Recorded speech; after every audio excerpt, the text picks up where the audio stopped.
Hi, welcome to the Organic Kitchen. I'm Linda Spiker, and today we're going to make caramel sauce. To make caramel sauce, you'll need a few ingredients: 1.5 cups superfine sugar, 1 stick butter, 3/4 cup cream, and then if you're going to make vanilla caramel, you'll need some of our vanilla from Nielsen Massey, or if you want to make salted caramel, our Malden's flaked sea salt. All I have done is I have put 1.5 cups of my superfine sugar into a pan, and I have it on medium heat, and we're just going to melt the sugar. Now what happens is the sugar looks like it's doing nothing for a few minutes, and then it starts to clump. And after it starts to clump, it turns into almost like crystallized rocks. And then eventually it melts and turns into liquid. Now just a note, sugar burns at really, really high heat. So before you start making caramel, you want to have all your ingredients measured out and right next to you, so you don't have to rush around the kitchen once your sugar's melted.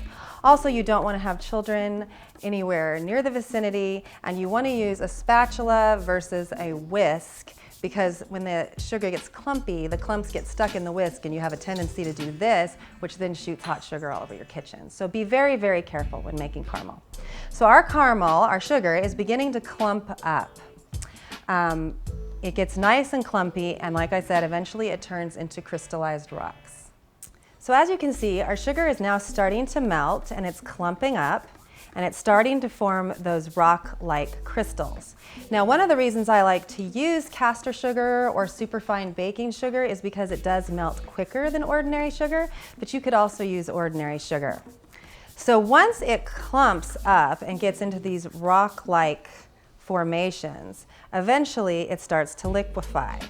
And that's when we kind of need to be careful of splattering, because as I said before, the sugar gets really hot.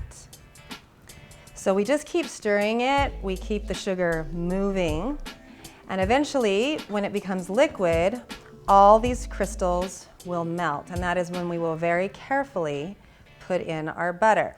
So when making caramel sauce, you have a few choices. You can make a traditional caramel sauce. You could make a salted caramel sauce using our beautiful Malden's flaked sea salt, or you could make a vanilla caramel sauce using our Nielsen Massey vanilla paste. All right, as you see, we're almost to the liquid point with our caramel sauce, and you can see that the sugar has gone from white to a beautiful caramel color, which is why it's called caramel sauce. As soon as the last of these crystals are melted, we will add our butter. And this we're going to do very, very carefully. I like to keep my butter on a plate with a fork so I can ease it into the melted sugar very, very easily. Now, I like to use a pot that's about 4 inches deep, and you're about to find out why right here. Once we add our butter, it's going to froth up considerably. If you were using a shallow pot, it would end up boiling over the sides. I also like to use a heavy bottomed pot versus a cheaper, thinner pot.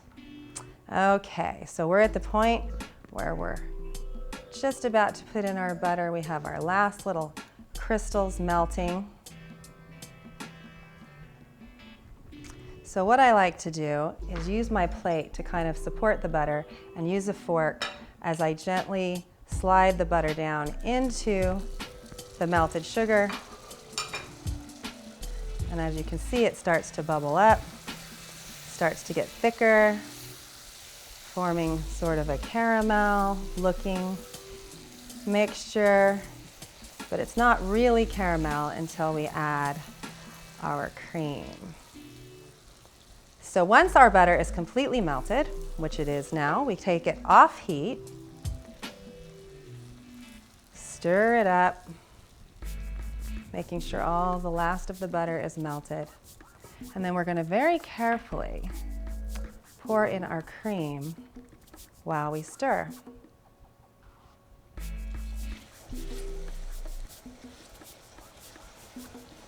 And now we have caramel. See how the cream makes it thicken up? Again, this is why you want to use a deep pan. And voila, you now have a caramel sauce. Okay, now you can either add your vanilla or add your salt, depending on if you want to make salted caramel or vanilla caramel.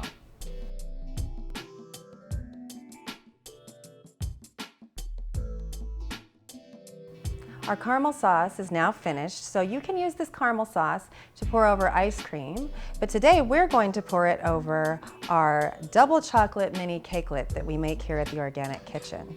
You want to wait about 5 minutes after you stop cooking your caramel so that it's cool enough to eat. And voila, you have a beautiful little chocolate treat. I hope you enjoyed this tutorial on how to make caramel sauce, and I hope you'll visit us at theorganickitchenstore.com to see our other tutorials and to shop on our online store.